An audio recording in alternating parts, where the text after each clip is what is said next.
First ISO 9001 ಅಂದರೆ ಏನು? ISO 9001 ಅಂದರೆ ಇಂಟರ್ನ್ಯಾಷನಲ್ ಕ್ವಾಲಿಟಿ ಸರ್ಟಿಫಿಕೇಷನ್. ಇದನ್ನು ಇಂಟರ್ನ್ಯಾಷನಲ್ ಆರ್ಗನೈಸೇಷನ್ ಫಾರ್ ಸ್ಟ್ಯಾಂಡರ್ಡೈಸೇಷನ್ ಕೆಲವು ರೂಲ್ಸ್ ಮತ್ತು ಸ್ಟ್ಯಾಂಡರ್ಡ್ಸನ್ನು ಬೇಸ್ ಆಗಿ ಇಟ್ಕೊಂಡು ಇಶ್ಯೂ ಮಾಡ್ತಾರೆ.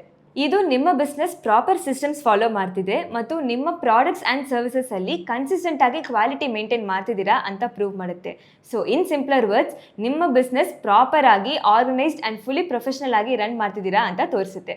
ಈಗ ISO 9001 ಸರ್ಟಿಫಿಕೇಟ್ ಕೊಡುವ ಬೆನಿಫಿಟ್ಸ್ ಯಾವುದು ಅಂತ ನೋಡೋಣ. Number 1, customer trust.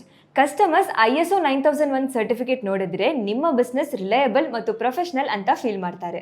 Number 2, improve business process. ISO system ನಿಮ್ಮ ವರ್ಕನ್ನು ಆರ್ಗನೈಸ್ ಮಾಡುತ್ತೆ, ಮಿಸ್ಟೇಕ್ಸನ್ನು ರಿಡ್ಯೂಸ್ ಮಾಡುತ್ತೆ, so that work efficiency increase ಮಾಡ್ಬೋದು. Number 3, increase sales opportunities. ತುಂಬ ಕ್ಲೈಂಟ್ಸ್ ಮತ್ತು ಕಂಪನೀಸ್ ISO ಸರ್ಟಿಫೈಡ್ ಬಿಸ್ನೆಸಸ್ ಜೊತೆ ವರ್ಕ್ ಮಾಡೋಕ್ಕೆ ಪ್ರಿಫರ್ ಮಾಡ್ತಾರೆ. ಸೊ ನಿಮ್ಮ ಹತ್ರ ISO ಸರ್ಟಿಫಿಕೇಟ್ ಇದ್ದರೆ ನಿಮಗೆ ಪ್ರಾಜೆಕ್ಟ್ ಸಿಗುವ ಚಾನ್ಸಸ್ ಇನ್ಕ್ರೀಸ್ ಆಗುತ್ತೆ. Number 4, better brand image. ISO certificate ಇರುವ ಕಂಪನಿ ಯಾವಾಗಲೂ ಸ್ಟ್ಯಾಂಡ್ಔಟ್ ಆಗುತ್ತೆ. ಎಸ್ಪೆಷಲಿ ನಿಮ್ಮ ಕಾಂಪಿಟೇಟರ್ಸ್ ಕಂಪನಿ ಹತ್ರ ISO ಸರ್ಟಿಫಿಕೇಟ್ ಇಲ್ಲದೆ ಹೋದರೆ ನಿಮಗೆ ಫುಲ್ ಅಡ್ವಾಂಟೇಜ್ ಸಿಗುತ್ತೆ. ನಂಬರ್ 5, ಟೆಂಡರ್ಸ್ ತಗೊಳ್ಳೋಕ್ಕೆ. ಗೌರ್ಮೆಂಟ್ ಮತ್ತು ಲಾರ್ಜ್ ಕಾರ್ಪೊರೇಟ್ಸ್ನಲ್ಲಿ ಟೆಂಡರ್ಸ್ ತಗೊಳ್ಳೋಕ್ಕೆ ISO certification basic requirement. So ಈಗಲೇ ISO ಸರ್ಟಿಫಿಕೇಷನ್ ತಗೊಂಡಿದ್ರೆ ನಿಮ್ಮ ಬಿಸ್ನೆಸ್ಗೆ ಹೆಲ್ಪ್ಫುಲ್ ಆಗಿರುತ್ತೆ.